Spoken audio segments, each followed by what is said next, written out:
Welcome to the debate. Today, we are examining one of the really significant structural constraints on executive authority in the United States, the constitutional limitation placed on the presidency by the 22nd Amendment, which, of course, restricts the chief executive to 2 terms.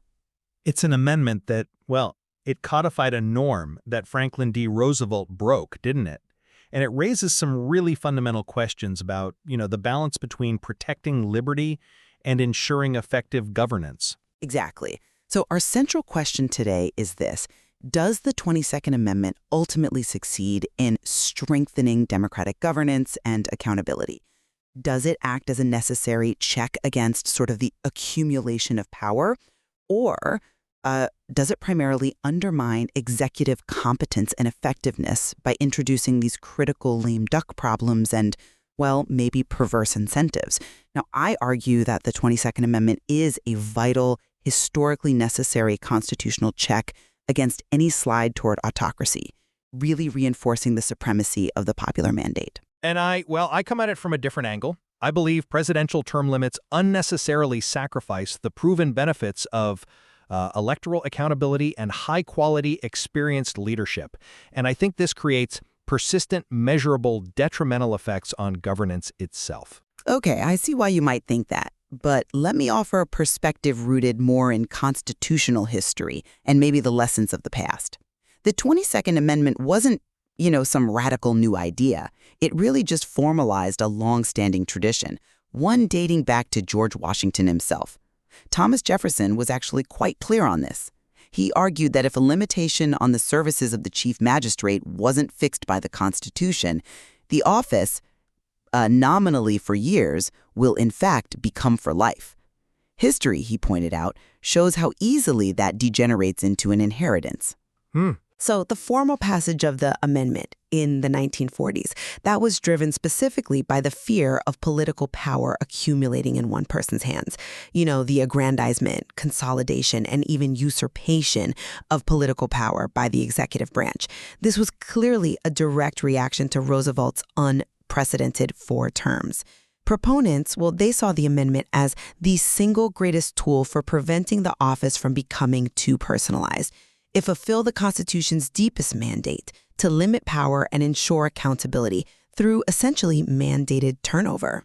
That's a powerful argument, and it's certainly grounded in the theory of limited government. But you have to consider the practical cost. Term limits fundamentally undermine electoral accountability and, importantly, selection. We often see high incumbent success rates in elections, right?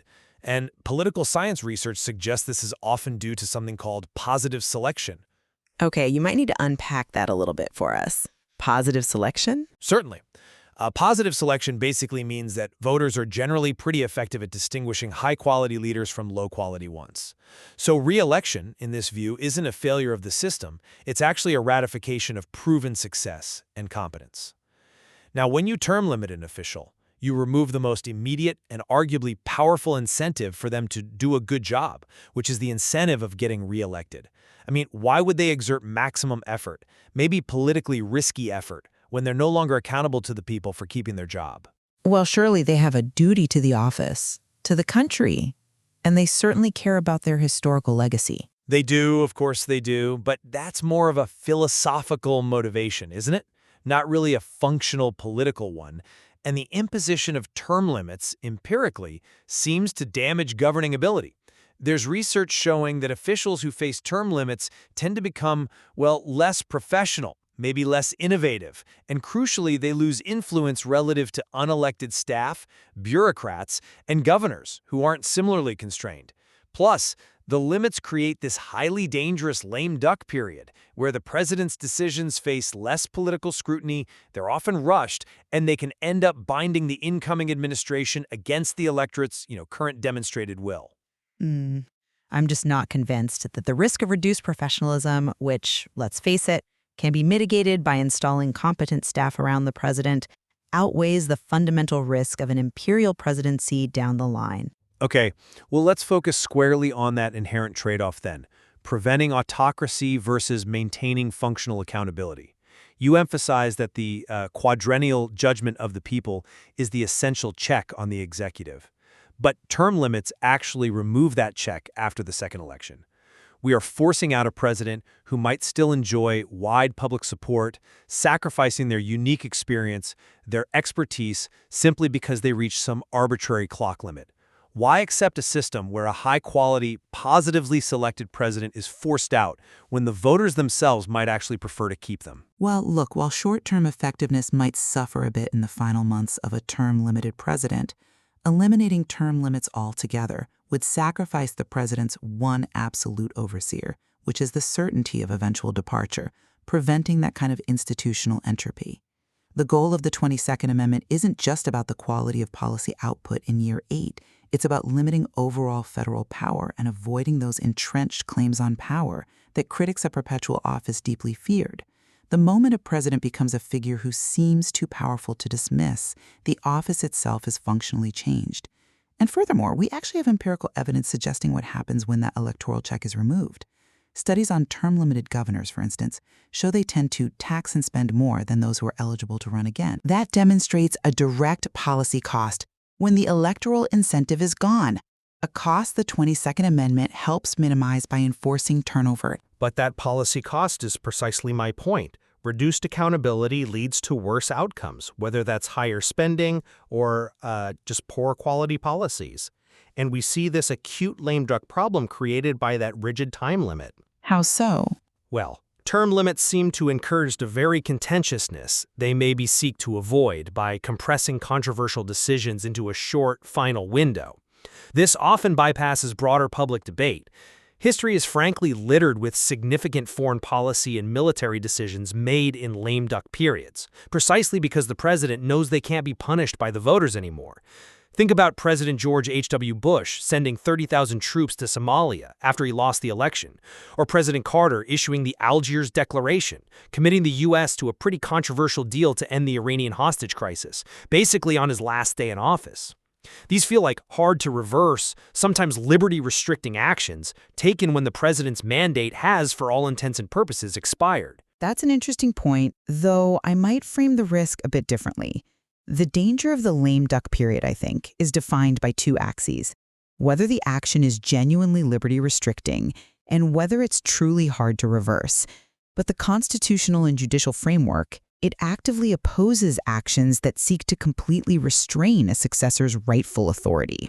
I mean, look at the logic we see in cases like SELA law, which restricted certain long-term appointments specifically because they diminish the incoming president's executive power. That supports the principle that the outgoing executive can't just unilaterally and permanently reduce a future president's powers. The 22nd Amendment, I'd argue, structurally reinforces this legal principle by ensuring the executive office transitions. By guaranteeing an expiration date, it actually reduces the opportunity for a long-serving, potentially entrenched leader to take actions that are both liberty-restricting and permanently binding, because they know those actions will eventually face review by a mandated successor who has their own fresh electoral mandate. But those examples I cited, committing troops, which risks American lives, or complex international agreements, those are precisely the hard-to-reverse actions that can bypass the incoming administration and force them into a real policy pickle. The 22nd Amendment mandates the transition, sure, but it doesn't solve the timing problem. Arguably, it creates an artificial deadline where these big actions get rushed through and maybe seem less legitimate in the eyes of the successor and the public. Okay, let's maybe move to the institutional effectiveness argument, because that's critical too. Your assertion that term limits lead to less professional governance, well, it seems to favor institutional inertia over what I see as necessary democratic change. Intellectual disagreement and turnover are necessary, I think, because all human beings, even the experts, are fallible. The 22nd Amendment is a tool to ensure the executive remains responsive and vital. It forces the executive branch to regularly renew its vision and its personnel, aligning with the fundamental goal of safeguarding democracy against a too powerful or maybe just a calcified executive branch.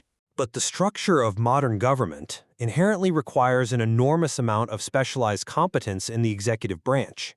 If term limits cause elected officials to lose influence relative to unelected bureaucrats and staff, As some research indicates, the result is power concentrating in hands that are not electorally accountable.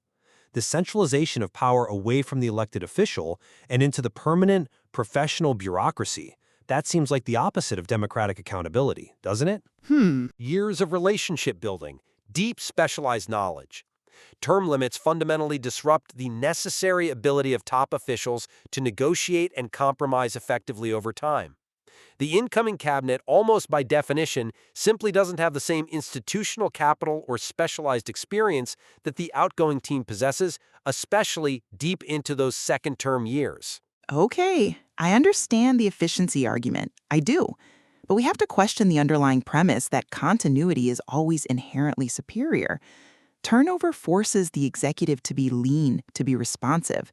The risk of a president accumulating so much power over, say, 12 or 16 years that they become a genuine threat to the republic, that seems like a far greater constitutional failure than some temporary administrative disruption during a transition.